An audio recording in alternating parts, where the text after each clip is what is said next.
Bonjour les amis. Alors cette fois-ci, c'est la 37e revue de la semaine.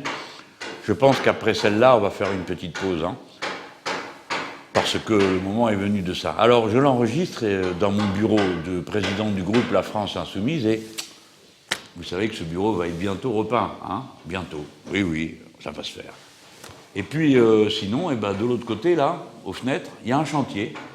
Et au moment où je vous parle, quand même, il y a une session, normalement c'est un lieu de travail pour moi ici, il y a des travaux, mais dehors. Donc il y a un gars qui fait son boulot, il tape comme un sourd sur un pic pour arriver à faire tomber la mauvaise peinture qu'il y a sur le mur, je suppose. En tout cas, ça prend bien la tête, ça fait un maximum de bruit, et vous ne l'entendez pas grâce au micro directionnel, mais moi, c'est comme si je vous racontais ce que je vous ai raconté à côté d'un gars qui a un marteau-piqueur. Ça vous donne une idée de ce que c'est. Bon, allez, 37e édition, générique.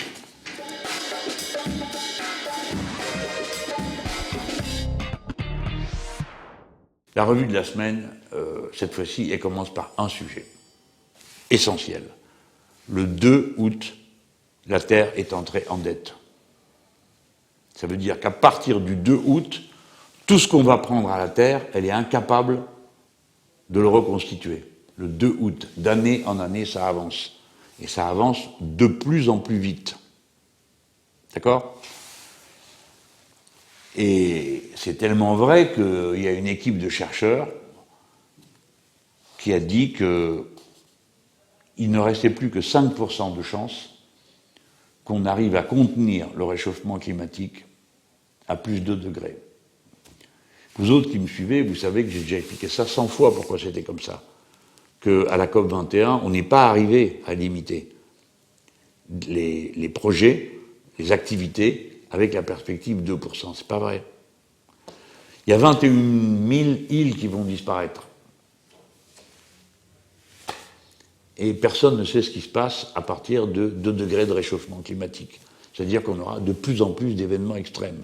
Comprenez bien les gens, cette affaire de réchauffement, ça ne donne pas des résultats proportionnels. Genre, il va faire un peu plus chaud. C'est pas ça le sujet. Ça va provoquer un énorme dérèglement. C'est-à-dire que tout d'un coup, il va faire beaucoup plus chaud à certains endroits et beaucoup d'eau à d'autres où jusque-là, il n'y avait pas d'eau. Et ainsi de suite, ça va bouger. Et le climat va se réorganiser. Et le paradoxe, c'est que parce qu'il fait plus chaud, peut-être qu'à la fin, il y aura plus de glace qu'avant. Donc c'est un événement de première grandeur qui s'avance vers nous. Vous voyez ? C'est pour ça qu'il fallait changer de régime économique. Il faut changer la manière de produire, d'échanger, de consommer. Maintenant, pas quand on aura le temps. Maintenant, il faut le faire. Il faut avoir un pouvoir capable de le faire. Moi, je vous ai proposé pendant la campagne électorale la règle verte. C'est facile à comprendre. On ne fait plus rien qui prenne plus que ce que la Terre peut reconstituer. Nous, on peut le faire, les Français. Et si on le fait et qu'on trouve les techniques, on peut les proposer aux autres. On les a, les techniques. On peut les proposer aux autres. On dira, oui, on va faire comme les Français, c'est bien. Il faut faire la révolution citoyenne, c'est en fait la première révolution écologiste du monde. C'est ça qu'on veut faire. Bon, là vous avez choisi Macron. Alors voilà, vous me direz, moi je ne vous propose pas de choisir Le Pen, mais franchement, on pouvait faire mieux que ces deux-là. Vraiment, on pouvait faire mieux. Bon, maintenant je vous parle de la guerre et de la paix, parce que c'est une rubrique régulière dans mes revues de la semaine, mais si moi je ne vous en parle pas, personne ne vous en parle. D'accord ? Je vous redis qu'il y a risque. Là, encore cette semaine, le risque s'est accru. Pourquoi ? Les Américains ont décidé des sanctions contre les Russes. Il n'y a pas besoin d'être un aigle pour comprendre que les Russes allaient en prendre contre les Américains. Ils ont donc viré 755 personnes du corps diplomatique des États-Unis. Au passage, vous apprenez qu'il y en a des milliers là-bas, 755 en moins. Mais surtout, ce qui s'est passé, c'est qu'on voit bien la main de la CIA et des agences de sécurité les plus violentes. Enfin, écoutez, il y a des sanctions qui sont décidées. Le président américain dit qu'il regrette qu'il n'est pas d'accord. Du jamais vu. Du jamais vu. Il dit, moi je voulais pas ça, mais bon, voilà, c'est l'unité du pays, je suis d'accord. Donc le président n'est pas d'accord. Quand la nouvelle des sanctions arrive en Europe, c'est les Européens qui disent, mais nous on n'est pas d'accord avec ça, ça va nous créer une pagaille pas possible avec les Russes, c'est pas normal, c'est pas juste. D'accord ? Donc ils ont un peu arrangé leur régime de sanctions. Mais vous voyez les conséquences déjà. Troisième point, dans le paquet des sanctions prévues par les Américains, il y a les gens d'Iran, la République islamique d'Iran, avec lesquels tous ces gens-là ont passé un accord il n'y a pas longtemps à propos de l'armement nucléaire. Alors, les Iraniens disent « mais qu'est-ce que c'est cette histoire? On a signé un truc où on a dit qu'on arrêtait les sanctions et tout le reste. » Ah bon, vous en reprenez. Donc l'accord est caduc. On ne sait pas où on va. Hein. Je ne sais pas si vraiment tout est arrêté, si on retourne à la case départ des sanctions nord-américaines contre les Iraniens. Bon, on peut se dire qu'ils sont peut-être un peu jaloux parce que le pétrole des Iraniens, les Iraniens leur filaient à Total, et que quant aux usines de voitures, c'est les Français et les Allemands qui se taillent la part du lion. Peut-être que ça a dû jouer aussi sur la perception des Américains. En attendant, voilà encore un endroit où c'est la pagaille. Du coup, montée en tension sur tous les niveaux en Europe, côté russe. Hein. Alors, bon, côté russe, comme ça se tend, alors du coup, les Américains disent, c'est pas du coup, c'est eux qui provoquent l'affaire, on envoie encore des troupes. Vous savez qu'il y a déjà 4000 militaires américains entre la Pologne et la Lituanie. Ok ? Jusqu'à présent, il y avait des batteries de missiles antimissiles en Pologne, soi-disant pour taper les Iraniens, en réalité les Russes. Maintenant, il y en aura en Lituanie. C'est-à-dire que mois après mois, semaine après semaine, les processus qui conduisent à faire monter la tension, ils sont en quelque sorte libérés et la tension monte.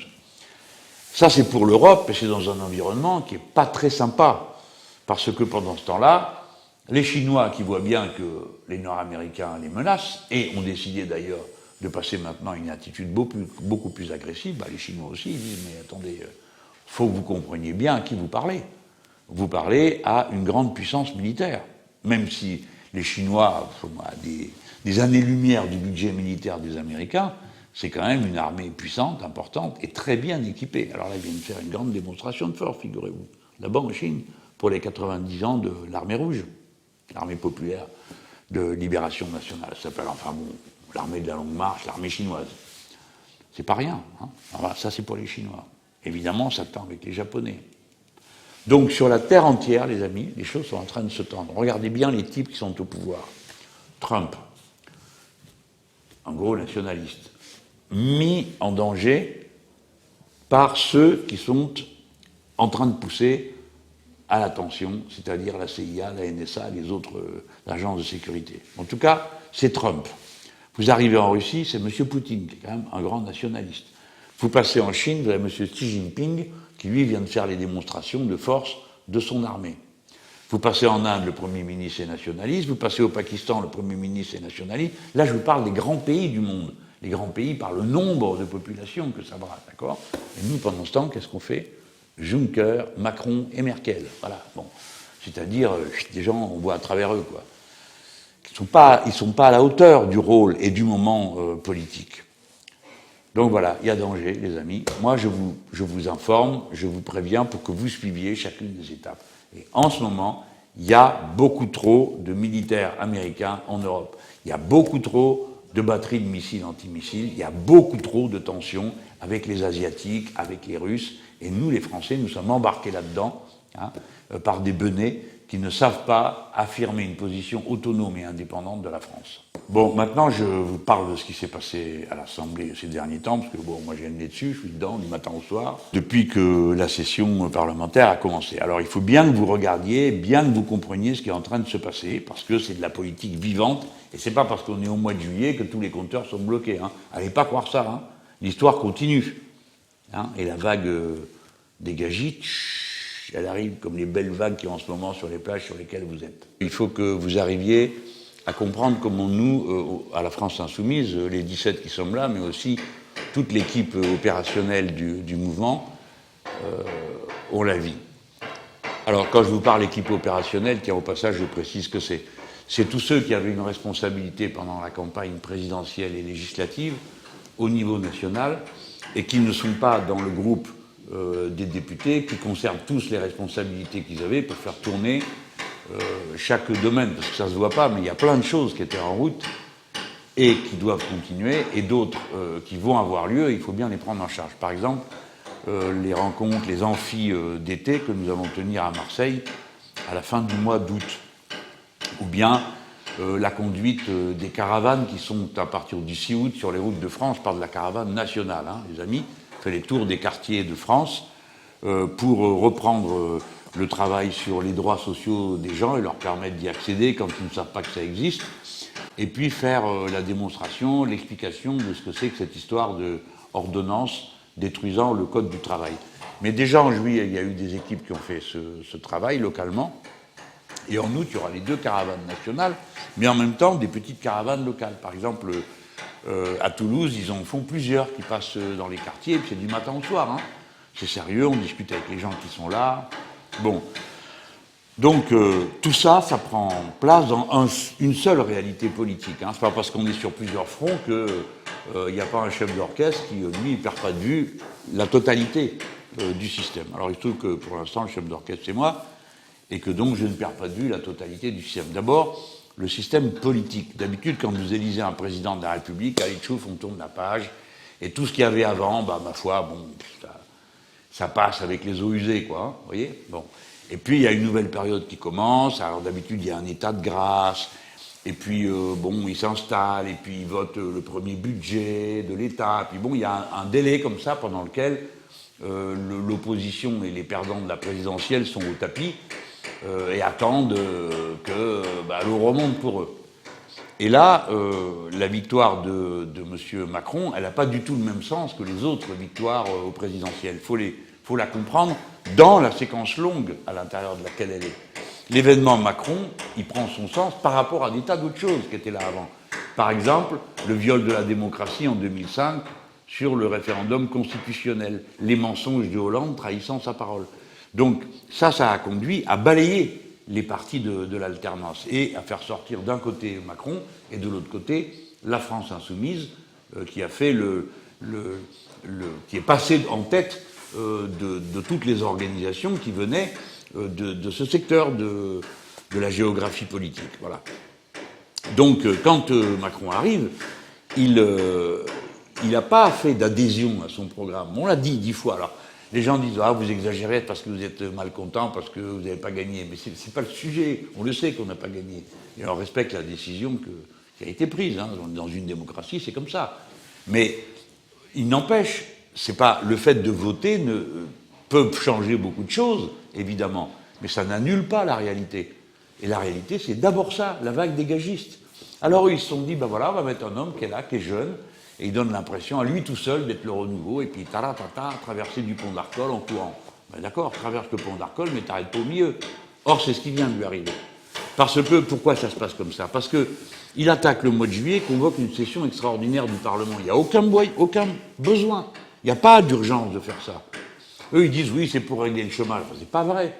C'est pas en bousillant le code du travail qu'on règle le problème du chômage dans notre pays, ça se saurait. On a donné 40 milliards au MEDEF et il n'a rien fait. Après, c'est trimballé avec un macaron, 1 million d'emplois. D'accord? Donc, quand il fait l'ordonnance travail, c'est pour envoyer un signal politique à certains milieux. Les milieux patronaux, ils pensent aussi les milieux start-upers, comme si les start-upers rêvaient de tout ça. Et puis, bon, sur la scène internationale, voilà, il dit c'est moi, Macron, voilà, je suis un libéral, un vrai, la preuve, regardez, je démolis le code du travail, et puis moi j'ai fait en France ce que personne n'était arrivé à faire avant moi, c'est-à-dire la grande coalition, je prends de la droite, je prends de la gauche, et puis avec ça je vous fais un gouvernement. Voilà, bon. C'est ça son grand œuvre. Et alors comme il avait réussi ça, bon, boum, la charge, avec une session extraordinaire, on vote en une semaine, les ordonnances, bonjour tout le monde. Bon, je m'arrête juste sur l'ordonnance. C'est que tout le monde comprend que c'est quelque chose de libéral, que c'est un signal envoyé au milieu de l'argent. Hein. Mais le gars, il commence par envoyer ce signal, et puis, un mois après, arrive l'affaire STX, le chantier naval. Il faut faire quelque chose, là. Il faut qu'il fasse quelque chose. Le chantier va être vendu à un Italien qui lui-même a des chantiers en Chine et en Italie. Il n'y a pas besoin d'être un aigle pour comprendre que s'il achète le chantier STX, qui a un carnet de commandes rempli pour 10 ans, bah, c'est aussi pour répartir la charge de travail entre les différents sites qu'ils posséderaient. Donc clairement, ça veut dire que les Français ils peuvent dire au revoir à leur site de construction navale de Saint-Nazaire. Je vous ai déjà dit que c'était un site qui était important, d'abord parce qu'il y a tout le savoir-faire, mais aussi que c'est les seules formes qui permettent de construire des navires pour la défense nationale. Les amis, ça existe tout ça. Hein, bon. Donc, quelle décision il prend? Le même qui vous a fait, vous avez vu, c'est moi le roi des libéraux, vous avez vu comment je les ai tous matés, j'ai passé le code du travail, tchouf, à la poubelle et tout. Hein. Le gars, qu'est-ce qu'il fait? Il nationalise. C'est-à-dire qu'il donne un message sous la contrainte, le contraire de ce qu'il avait raconté avant. Sous la contrainte, ils nationalisent. Vous autres, là, qui m'écoutez, vous vous dites, si c'est vrai pour STX, pourquoi c'est pas vrai pour ci, pourquoi c'est pas vrai pour ça, pourquoi c'était pas vrai pour Alstom, pourquoi c'est pas vrai pour Léo Fourneau, pourquoi c'est pas vrai pour Saint-Gobain, pourquoi, et ainsi de suite. Et ainsi de suite. Donc, le signal numéro 1 qu'il a donné est brouillé par le signal numéro 2. Donc, nous, on sait que c'est un libéral. D'accord? On le sait parce que l'affaire du Code du travail, elle n'est pas terminée. Mais ce qu'il donne à voir, c'est pas du tout ça. Dezio, comme le chantier il est italien, les Italiens ne sont pas contents. Parce qu'ils disent, mais dites donc, vous autres, les Français, le capitalisme français, vous venez chez nous, vous achetez ceci, vous achetez cela, vous essayez de prendre la boîte de télécommunications, vous essayez... Et puis, quand nous, on achète quelque chose chez vous, alors là, vous n'êtes plus content, vous nationalisez. Donc, monsieur le grand Européen, qui était censé être le président de la République, se retrouve, affiche une douce pagaille dans l'Europe du Sud. Bon, ça c'est le premier signe. Le deuxième, c'est la modernisation de la vie politique. Alors là, c'était bien trouvé, parce que il profitait des turpitudes de quelques élus, parce qu'il faut bien dire que les limites ont été franchies, le numéro des costards de Fillon, les emplois familiaux, tout ça, enfin bon, c'est écœurant, quoi. Mais enfin, c'est quand même un petit nombre de gens qui font ça. Je préfère vous dire que la majorité, vous êtes d'accord ou vous n'êtes pas d'accord, moi je ne suis pas d'accord avec un tas d'entre eux, c'est des gens honnêtes. Hein. Donc, Macron, il s'est dit, voilà, comme ça, à peu de frais, ça ne coûte rien. Je vais faire le moderne, le rénovateur et tout ça. Et puis, comme les gens n'aiment pas les élus, ça va bien tomber, ça va leur faire plaisir. Et comme ça, derrière, moi, Macron, je vais réduire le nombre de députés. Enfin, vous connaissez l'histoire. Bon, très bien, le débat commence. La modernisation, alors non, on enlève la modernisation. La moralisation, non, on enlève la moralisation, ça fait trop. La confiance dans la République, formidable. Ça y est, ils ont trouvé le bon mot. Ils ont un gars qui fait du marketing ou une fille qui a dû leur dire, vous n'avez qu'à dire ça, comme ça, tout le monde va comprendre, c'est pour retrouver confiance. Alors, pendant qu'on est là, à pétouiller pendant des heures, avec des incidents de séance à répétition, et pendant qu'on fait tout ça, vous avez là Madame Pénicaud, la ministre du Travail, c'est la même qui a dit à tout le monde de se faire du sacrifice. On apprend qu'elle a gagné en une nuit 1 300 000 € en licenciant 900 personnes. Parce que comme elle a licencié, elle était DRH d'une grosse boîte, Danone, et quand on licencie beaucoup de monde, ça fait monter le cours des actions des entreprises en question. Alors, elle avait ce qu'on appelle des stock options. Vous ne savez pas ce que c'est parce que vous n'en avez pas, ou peut-être que vous avez vu. Je vais vous expliquer comment ça se passe.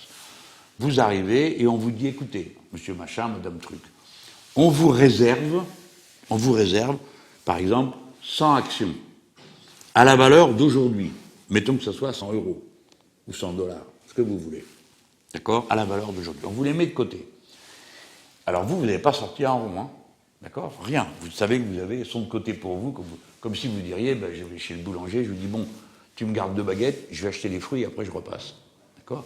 Sauf que chez le boulanger, le prix de la baguette, il ne bouge pas entre le moment où tu as passé la commande, que tu n'as pas payé, et le moment où tu viens chercher la baguette et que tu payes. Là, non, tu ne payes rien. Et donc, un jour, elle se dit, je vais dire, on appelle ça, je vais lever mes stock options. Ça veut dire, bon, d'accord, je paye. Combien vous avez dit? À l'époque, c'était combien? 10 €, très bien. Allez, voilà, je vous les donne. Et la fille, elle embarque ses actions, et le lendemain, surprise, boum, l'action, au lieu de valoir 10 €, elle en vaut 40. Entre-temps, tu as licencié 900 personnes. Qui le sait? Elle, c'était elle, la DRH. D'accord? Donc, elle a donné le matin 10 € et le soir, elle en a fait entrer 30 de bénéfices. Voilà. Mais les gens, ils sont pas fous, ils voient bien que c'est pas normal. Alors, on comprend rien de tout ce qui se raconte, les stock options, les machins, mais les gens disent comment? Elle a gagné en une journée 1 300 000, c'est cette histoire. Ils sont écœurés. Et ça apparaît en même temps qu'on les bassine avec des histoires de moralisation de la vie publique. Et nous, ce qu'on a essayé de faire, c'est de dire, ok, allez, on vote tout ce que vous voulez sur le sujet. Pour nous, c'est pas ça le problème. Le problème, c'est que pendant qu'on fait ça, il y a des gens qui ont des comportements qui ruinent toute confiance. C'est ceux qui ont des méga salaires à la tête des grandes entreprises, on se demande pourquoi faire. C'est les écarts de rémunération, etc., etc. Bref, on a essayé pendant toute la campagne, là, pendant toute la semaine de campagne parlementaire, de faire changer le centre de gravité de la discussion. Pas seulement s'occuper des parlementaires, mais s'occuper de tous ceux qui ont des responsabilités dans le pays. Alors les ministres, les directeurs des administrations centrales, puis aussi les PDG, les lobbyistes, tous ces gens, quoi. On leur a dit, hein, si vous voulez faire la chasse aux corrompus, commencez par chasser les corrupteurs. Alors là, deuxième truc, c'est nous les modernes, on va restaurer la confiance, blablabla, bla, et en même temps qu'ils font ça, poum, 5 € d'APL en moins pour tout le monde, et toc, Madame Pénillot, 1,3 million, et tchoc, un troisième coup, on vous annonce qu'ils vont supprimer l'impôt sur la fortune pour toute la partie qui concerne le capital. C'est-à-dire le capital, l'argent qui circule en actions, machin, tout ça. Incroyable, non? Et je vous passe le reste, hein, mais c'est pour dire. Donc ils envoient deux signaux qui font tchouf. Qu'est-ce qui reste de tout ça? Le monsieur, il est enlisé. Son truc, ça marche et ça court sans arrêt. Ça court plus. Et lui-même, il reçoit ses ministres et il leur dit, vous savez, j'ai lu vos notes, c'est du pipi de chat. Du pipi de chat, il a dit. Qu'est-ce qui se passe? Il leur dit, si vous continuez à vous faire le relais de vos administrations, dans 6 mois, vous avez disparu. Je vais te dire, ça prendra pas 6 mois, ça prendra moins. Mais qu'est-ce qu'il nous apprend en faisant ça? Pas juste qu'il essaye de dire tout le monde, après tout, c'est lui le président. Hein. Il va leur foutre une trouille qui ne va pas les aider à s'épanouir, hein, à tous ces ministres, que déjà on ne sait pas qui c'est. Mais il nous apprend quelque chose, c'est que ces gens n'ont pas de ligne. Donc qu'est-ce qu'ils font? Ils prennent les dossiers que les administrations leur donnent. C'est normal, les administrations sont là pour ça. Ils peuvent avoir des dossiers sur le long terme. Bon, alors quand c'est un nouveau pouvoir, qui a vraiment autre chose à proposer, il dit aux fonctionnaires, bon, c'est bien, vous avez bien bossé, mais enfin, c'est pas notre ligne, ça. Donc il va falloir prévoir autre chose. Et les fonctionnaires, ils font le boulot, hein. Il n'y a pas de problème. C'est ça la force de la fonction publique d'État française, c'est qu'elle n'est pas politisée, au sens où, bien sûr, chaque fonctionnaire a une idée politique. Mais globalement, la machine de l'État sert l'État. Et l'État, il est dirigé par ceux qui sont élus. Et les fonctionnaires, ils préparent les mesures décidées par la majorité. C'est une force, pas une faiblesse. Hein. Bon. Alors, donc, ces administrations, elles ont fait leur boulot. Donc maintenant, elles vont prendre la trouille, les administrations aussi. Donc regardez bien la pyramide. En haut, vous avez Jupiter, Pharaon. Ensuite, alors lui, bon, on n'en parle pas pour l'instant. Deuxième étage, le gouvernement. Tout le monde a la trouille et ils produisent du pipi de chat. Étage suivant, la haute administration. Tout le monde a la trouille parce que c'est eux qui transmettent le pipi de chat. Donc tout ce compartiment-là, à partir de maintenant, il ne sait plus où il habite. Il ne sait pas quoi faire. Que faire pour être bien vu du chef, vu que le chef est content de rien et qu'il a tous les pouvoirs. Donc cet étage-là, il dépendait avant, c'était... Macron pouvait dire, je suis le président, je suis protégé par cet étage. Notamment le Premier ministre. Le Premier ministre disparu du circuit. Parce qu'il lui a mis des conseillers en commun, ça veut dire que l'autre, il fait le collaborateur, comme disait Sarkozy. Alors après, l'étage suivant. Les deux étages suivants, c'est quoi? La masse du peuple, nous tous, quoi. Alors cela, d'après les sondages, je dis bien d'après les sondages, qui sont des horoscopes, comme tout le monde le sait, ça ne marche pas très fort pour Macron. Hein. On est déjà à peine le 1er août que le gars, il n'est plus qu'à 36% d'opinion favorable. On est le 1er août, ce gars-là a été élu depuis 3 mois. Rien d'autre, hein, 3 mois. En 3 mois, nous l'a rendu à peu près à la situation dans laquelle était Hollande avant juste la dégringolade finale. Donc l'autre, il est arrivé au même palier, au bord du même trou. Hein. Il n'y a plus qu'à pousser. Bon, ça c'est pour la masse. Et il reste l'Assemblée nationale. Vous voyez le système? Le président, tout seul là-haut, qui fait pharaon. L'étage gouvernement, le Premier ministre, tchouk. Les ministres ont la trouille. La haute direction des administrations publiques, plus personne ne sait ce qu'il faut faire au juste. L'étage suivant, l'Assemblée nationale. C'est là le maillon qui tient tout le système en place. Si dans l'Assemblée nationale, ça commence à se mettre à voter, non pas d'après l'étiquette de parti, mais d'après ce qui paraît juste aux gens, alors c'est un autre régime qui commence. Moi, j'ai bon espoir. Et je vais vous dire franchement pourquoi. Pourquoi? Tous ces gens, c'est des gens qui ont eu une vie avant d'arriver ici. Il y a 400 députés qui sont des nouveaux députés. Donc, on dit c'est les amateurs, tant mieux, il faut bien être amateur un jour, on ne peut pas demander aux gens, on ne peut pas à la fois dire, il y en a marre de ceux qui sont tout le temps élus, et puis juste après, dire, c'est les amateurs, ceux qui arrivent par la force des choses, c'est les amateurs, tant mieux, on ne va quand même pas protester contre ça. Mais un amateur, il peut être parfaitement efficace. Chaque personne est forte là-dedans. Ils ont une culture, ils ont eu des responsabilités dans la vie. C'est comme dans mon groupe La France Insoumise. Ils arrivent pour la première fois de leur vie à l'Assemblée nationale, mais ils ont un vécu de militants. Sauf que nous, on chasse en meute. Et on a une ligne, un programme. On est tous rassemblés par ça. Eux, ils sont rassemblés par quoi? Ils votaient contre leur propre programme dans l'hémicycle. Donc c'est dire, il n'y a pas de lien. Ils ont des chefs à la ramasse. Vous voyez le président de l'Assemblée nationale, un petit monsieur autoritaire. Bon, tout le monde le déteste ici. Tout le monde fait semblant, hein, mais tout le monde le déteste déjà. Ça fait à peine un mois qu'il est en place. Le président de leur groupe, bon, pour les raisons qui lui appartiennent, il n'est pas souvent là. Moi, je suis là tout le temps, hein, matin au soir. Je ne vais pas le faire tout le temps, hein, mais là, je le fais parce que, on commence. Donc, j'ai besoin de voir n'importe qui est comme ça. Un président de groupe, une présidente, il doit évaluer à la fois comment marche en groupe, et puis comment fonctionne l'Assemblée, quels sont les tempéraments, les caractères, les oratrices, les orateurs, voir comment ça se passe. Le gars, il n'est pas là. Il n'y a pas de sous-chef, on ne les voit pas. Alors, de temps à autre, ils ne savent plus quoi faire, ils se groupent par paquet dans l'Assemblée, ils parlent entre eux. Moi, je me dis, j'en ai vu plusieurs, à plusieurs reprises, voter avec nous des amendements. Nous, déjà, on donne l'image de gens non sectaires. Quand quelque chose nous plaît, on applaudit. On ne regarde pas de quel groupe ça vient. Du moment que c'est une idée qui va dans nos sens. L'autre jour, c'était une députée de La République En Marche qui parlait du jour du dépassement. On a applaudi. Une autre fois, c'est un gars de Les Républicains, qui dit un truc qui est juste sur les manières du président. On applaudit. C'est pourquoi on fait ça? Parce qu'on veut montrer qu'il y a un collectif qui est là, qui est l'Assemblée nationale. Et chaque fois qu'on peut faire avancer quelque chose, on le fait.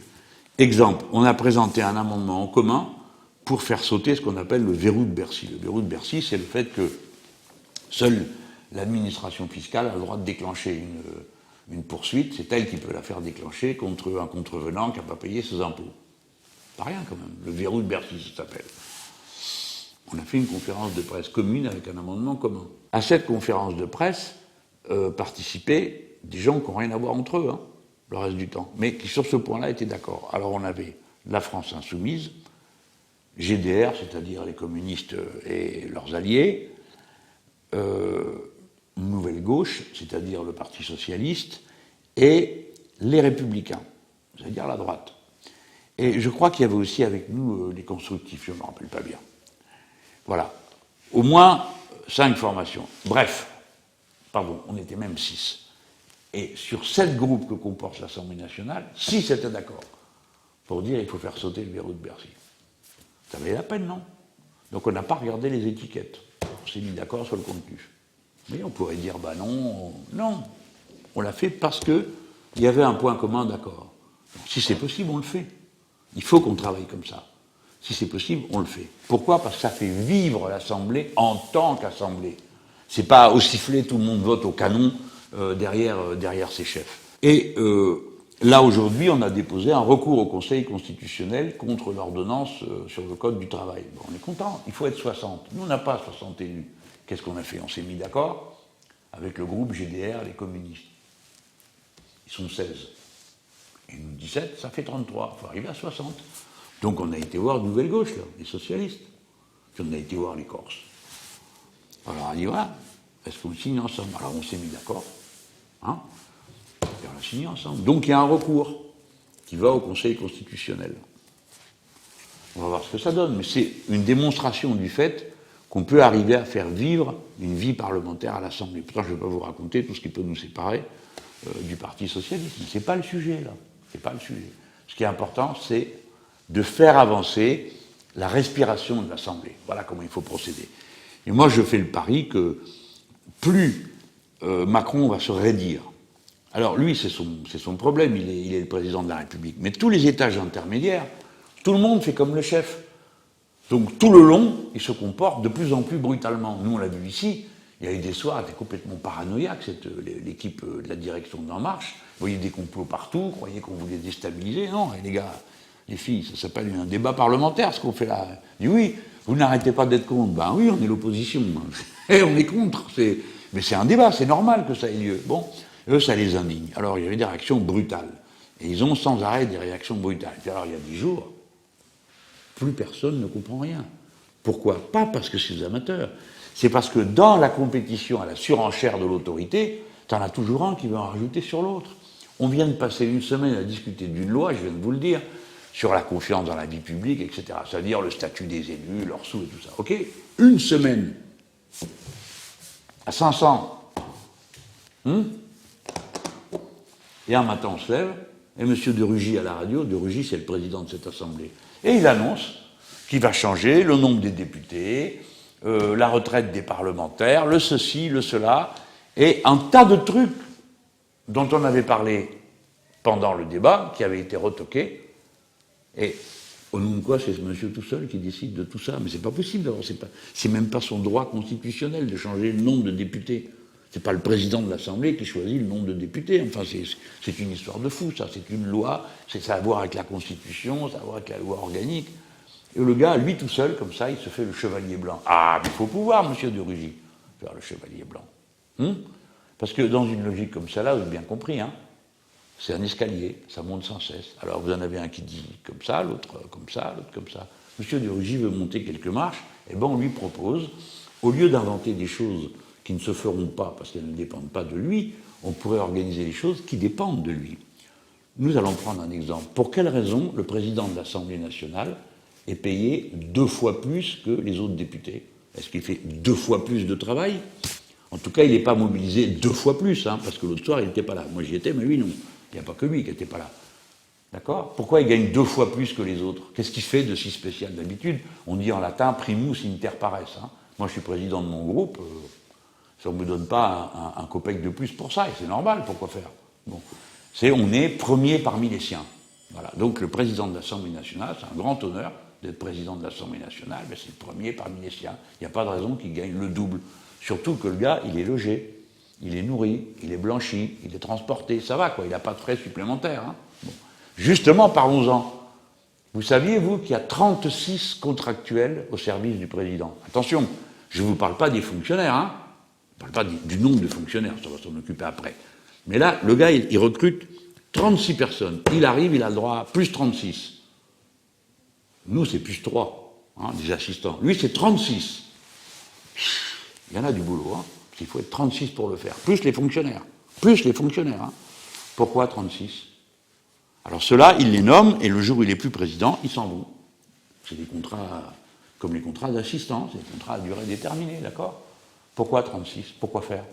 Non, il va falloir qu'ils nous disent, parce que ça, ils pourraient le réformer, on pourrait faire des économies. Allez, on va pas être chien, mettons qu'avec 20, il peut arriver à s'en sortir. Ça en fait 15 de moins, c'est bien, non? Pourquoi il gagne le double? Il n'y a pas de raison, il faudrait qu'il gagne comme tout le monde, il faut montrer l'exemple, non? Pourquoi? Alors, on pourrait établir un barème. Par exemple, t'es député ordinaire, un. Et t'es super chef député, 1,2, quoi. 1,5. Pourquoi 2? Non. Donc, dans l'intervention qu'il a fait, Éric Coquerel, pour le repassage de la loi modernisation, il a dit ça, il a dit non mais ça ne va pas s'arrêter là. Puisqu'on peut continuer à faire des propositions alors que la loi vient d'être votée, puisque vous n'avez pas voulu entendre un seul de nos amendements, pas une seule de nos idées n'a mérité débat. Quand on a dit le seul et le meilleur juge et protégeant de la démocratie, c'est le peuple, donner au peuple le droit de révoquer les élus. Non, pas question. Ah tiens, élargissez le nombre de ceux qui peuvent participer à la discussion politique, donner le droit de vote à 16 ans. Non, pas question. Etc., etc. Si on peut continuer à discuter, on va continuer à discuter. Et maintenant, nous, ce que nous mettons en cause, c'est la façon dont fonctionne la présidence de l'Assemblée nationale. Et c'est normal qu'on le fasse parce que le président de l'Assemblée nationale nous a en quelque sorte invités à trouver des idées supplémentaires en ayant lui-même, sans rien demander à personne et en le proposant en public. Voilà. Je vous ai raconté tout ça parce que le moment est singulier. La grande histoire, elle se ferait son chemin par plein de petits sentiers. Vous aviez une situation qui ne demandait qu'à revenir à un certain point d'équilibre avec une élection présidentielle. Ils ont tellement arrangé, tordu le bras au fait qu'on est arrivé à un deuxième tour dont ils rêvaient, c'est-à-dire Macron, l'ami des 9 milliardaires qui possèdent 90% de la presse française, contre l'épouvantail de service, Madame Le Pen. en se disant, vous avez vu le terrorisme qu'ils ont fait, ils vont voter, tout ça, tout de suite, il fallait qu'on se mette au garde à vous devant eux. Résultat, les gens, ils ont voté en majorité pour que Mme Le Pen ne soit pas présidente de la République. Ils ne le voulaient pas. Elle a quand même fait 10 millions de voix, mais les gens ne voulaient pas, la majorité ne voulait pas. Ils ont voté pour ça, pour pas qu'elle soit présidente. Ils n'ont pas dit, hurrah, bravo, saccagez-nous le code du travail, et tout ça. On n'a pas voté tout ça. Donc, le gars, il savait qu'il avait cette difficulté-là. Donc, son job, c'était de créer une sorte de consentement dans la société, de trouver un autre point d'équilibre. Il s'en fout, le gars. Pour lui, il est là pour appliquer les décisions de la Commission européenne. Parce que quand vous grattez le programme de Macron, il n'y a pas une ligne qui est une trouvaille de Macron. C'est 90% la feuille de route donnée par la Commission européenne. D'accord ? Vous avez pensé que vous votiez pour M. Macron, en réalité, vous avez voté Juncker. Voilà ce que vous avez fait, les gens. Voilà, ben c'est comme ça. Donc, c'est un moment de totale instabilité. Et c'est à nous qu'il appartient de lui ouvrir une perspective et de l'ouvrir par le haut, la mobilisation, le renforcement de l'intelligence collective. Ça, c'est notre manif du 23 septembre. Bon, les gens, on va faire la pause de la revue de la semaine pendant 3, 4 semaines, un mois, quoi. Hein. Moi, je retrouve toutes mes équipes à Marseille pour les amphis d'été, et puis je pense que peut-être qu'à Marseille, on recommencera.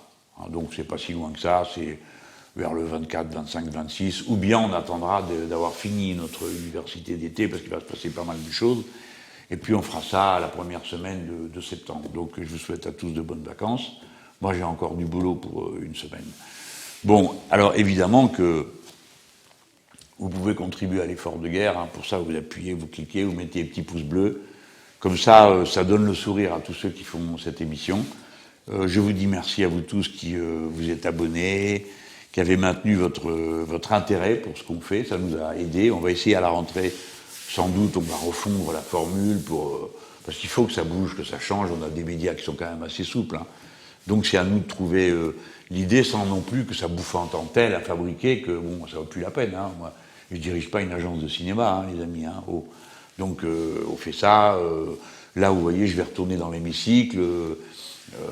Bon, il y a 2, 3 copains qui sont autour dans les bureaux en train de travailler, et puis derrière cette caméra, il y a aussi un ami.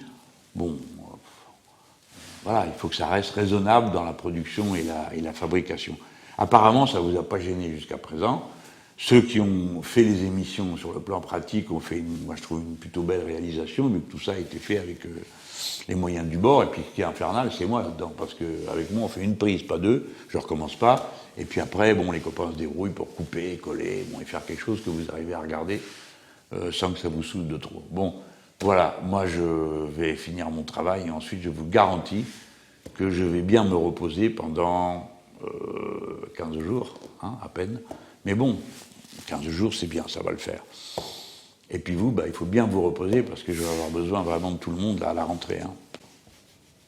Ça va chauffer et ça ne sera pas la température du climat. Hein. Voilà.